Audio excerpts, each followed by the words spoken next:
Il-kap tal-Partit Nazzjonalista Adrian Delija ġarrab umiljazzjoni kbira wara li mar lura minn kelmtu meta sejjaħ għas-sospensjoni tal-eks kap tal-Partit Nazzjonalista Simon Busuttil.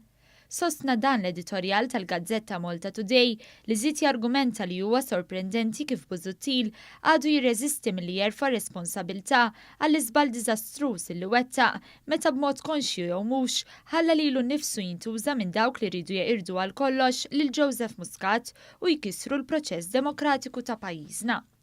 Jitkellem dwar il-pożizzjoni dgħajfa li jinsab fiha Delija u kif spiċċa jmur lura mid-deċiżjoni wara li insista pubblikament li mhux se jmur lura milli jirtira s-sejħa li jagħmel biex Busuttil jissospendi lilu nnifsu mill-partit.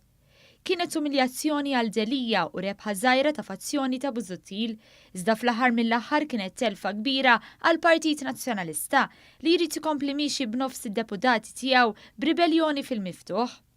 Sostna li għalkemm Delija neħħal il-Busuttil minn kelliem għal governanza tajba jibqa' l-fatt li l-kriżi għadha hemm.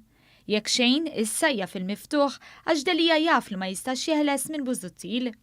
Qal li l-fatt li Busuttil se jibqa' fil-Partit Nazzjonalista ifisser li qatt ma jista' jeħles mill-kwistjoni grant. Sostna li dan kollu jħalli lil Delija f'qagħda xejn feliċi li jrid jipprova jieħu l-kontroll tal-partit wara l-illużjoni tas-suppost għaqda fil-partit.